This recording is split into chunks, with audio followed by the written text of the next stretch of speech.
ગૌમાતાનું સ્મરણ કરવાથી સંકટ દૂર થાય છે અને મનોકામના પૂર્ણ થતી હોવાનું જણાવતા તલવાણાના સરપંચ કનુભા જાડેજા. તલવાણાના સરપંચ કનુભા બેચુભા જાડેજા દ્વારા ગૌમાતા રાધિકાની પુણ્યતિથિ દર વર્ષે ગૌપૂજન અને સેવાકીય કાર્યો સાથે ઉજવવામાં આવે છે. તેમનો પરિવાર ગાયોને ઘરના સભ્યોની જેમ લાલન પાલન કરે છે.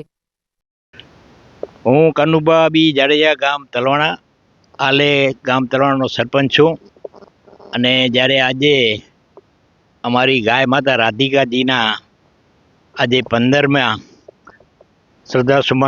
શ્રદ્ધાંજલિનો જ્યારે આજે દિવસ છે, ત્યારે એક બાજુ દુઃખ લાગે છે અને એક બાજુ ખૂબ આનંદ પણ થાય છે કે આજે આવો અવસર મળો. એ પણ એક હું તો મને પોતાને ભાગ્યશાળી સમજું છું.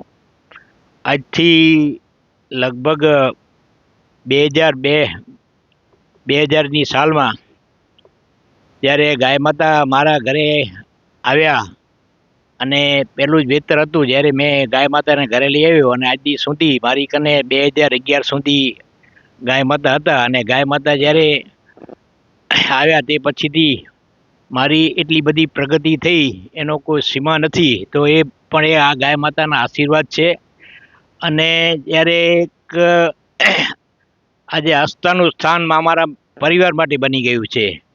જ્યારે 2011માં આજની તારીખે જ્યારે ગાય માતા દેવ થયા ત્યારે એમનો અહીંયા મારી વાડીમાં તમે જોઈ શકો છો.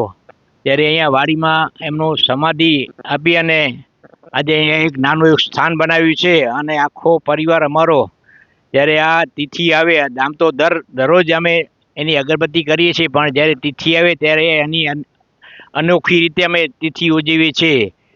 કે સમજી લો કે નાના છોકરાઓને બાળકોને મીઠાઈથી કરી અને બિસ્કિટ કે ગમે તે વેચી નિશાળના સ્કૂલમાં જે બાળકો છે. અને આજના દિવસે અમારી જે ગામધણ છે એ ગાયોને અમે આજના દિવસે એ માતાજી નિમિત્તે એક નિરણ પણ આપીએ છીએ. અને આ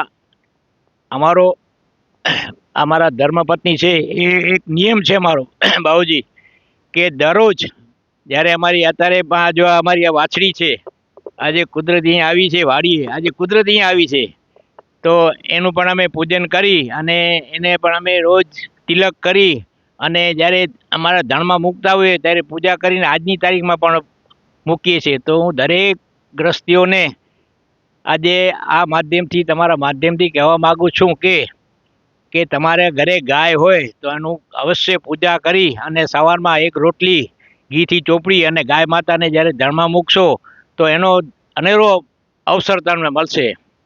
તો આવી રીતે દરેકને હું અપીલ કરું છું કે તમે પણ આવી રીતે તમારી ઘરે ગાય રાખી અને ગાયનું પૂજન કરો.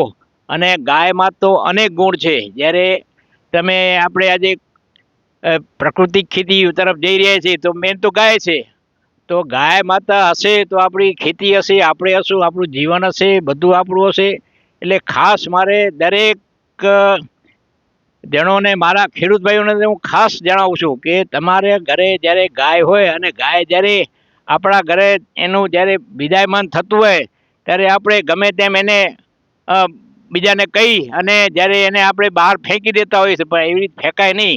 અને ખરેખર જો આવી રીતે તમે સમાધિ દો તો એનું જ્યારે આ વાઇબ્રેટ છે એ વાઇબ્રેટ પણ અલગ વસ્તુ થશે. કે તમારા જે ખેતીમાં આજે હું તમને એક મારો દાખલો આપું. તમે આ બાજુ નજર નાખો. આજથી જ્યારે આ ગાય નથી ત્યારે આ મારી ખેતી સમજી લો કે મંજર હતી. અને આજે તમે અહીં જોઈ શકો છો આંબા, ફર્સ્ટ ક્લાસ આંબા છે, ખારેકું છે, ફર્સ્ટ ક્લાસ વાડી બની ગઈ. ક્યારે કે આ માતાજીની મેં અહીંયા સમાધિ દીધી પછી આ આખો પ્રોગ્રેસ થયો છે, તમે જોઈ શકો છો. નકર અહીંયા એક વર્ષમાં 9 મણ બુટરી થઈ હતી, 5 એકરમાં 9 મણ બુટરી થઈ હતી. તે જ વર્ષે બીજા વર્ષે મારી ગાય માતાને મેં અહીંયા જ્યારે સમાધિ દીધી ત્યારથી આ જમીન એક ફળદ્રુપ બની છે.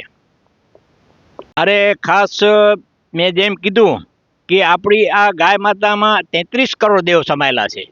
તો પહેલું તો આપણે નમન કરવાની વસ્તુ છે. તો 33 કરોડ જ્યારે આપણે એને માનતા હોઈએ કે દેવતાનો વાસ એમાં છે, તો આપણે રજડતી મૂકીએ એ આપણી મોટામાં મોટી ભૂલ છે. અને આ જ્યારે પ્લાસ્ટિક ને આ બધું ખાતી હોય ત્યારે ખૂબ દુઃખ થતું હોય છે. તો મારે પણ બધાને એ અપીલ કરવી છે કે જે તમે જે કચરો નાખો છો એ પ્લાસ્ટિક મુક્ત કરી નાખો. તમે કાગળની થેલીમાં અથવા તો પ્લાસ્ટિકમાંથી બહાર કાઢી અને બહાર કચરો નાખો તો એ તો જાનવર છે બચારો, એને કંઈ ખબર નથી પડતી. અને જ્યારે રજડતી મૂકો છો તો એ રજડતીમાં મૂકવામાં પણ ખૂબ પાપ છે. આજે તમને દૂધ દેતી હોય ગાય બહુ વાલી લાગે છે, અને જ્યારે રજડતી હોય રજડતી મૂકી દો છો ત્યારે તમને એક આ બહુ પાપ છે, ઘોર. હું તો એમ કહું છું ઘોર પાપ છે. તમે આ પાપ કરો છો, પાપના ભાગીદાર થાવ છો. તો આવી રીતે રજડતી ન મુકાય, અને આપણે એનો સારી રીતે સેવન કરી અને એનો સારો ઉછેર કરી અને એનું દૂધ આપણને આપતી હોય તો એનો પણ આપણી, હું તો એમ કહું છું કે જનેતા પછી જો માં હોય તો ગાય માતા છે. આજે તમે એક દાખલો આપું કે તમારું બાળક કે આપણે જ્યારે માના જન્મના કુખેથી જન્મ લઈએ ત્યારથી કરી અને આપણે માનું દૂધ પીતા હોઈએ છીએ. જ્યારે 1.5-2 વર્ષના થઈએ પછી સીધું માં ગાયનું દૂધ પીતા હોઈએ છીએ. તો આખી જિંદગી છેલ્લે મરણ પાછાડી સુધી પણ એ ચમચીથી આપણે દૂધ પીતા હોઈએ, એ ગાયને આપણે રજડતી મૂકીએ તો એ તો ગેરવાજબી છે. એટલે હું નમ્ર અપીલ કરું છું બધાને કે તમે આવી રીતે રજડતી ગાયોને ન મૂકો. અને આ એક આપણે સનાતની છીએ તો આપણો જે ધર્મ છે એ ધર્મને આપણે નિભાવીએ. એના માટે તો હું ગાય માતાનો ખૂબ આભારી છું. આજે પણ જે મારી ગાય માતાનો છે એનો આભારી છું. એના વિશે તો હું શું કહું અને શું ન કહું એ મારું, મને એમ થાય છે કે મારી આ એક મારો ઘરનો સદસ્ય હતો. એવી રીતે અમે એનો ઉછેર કર્યો, રાખી.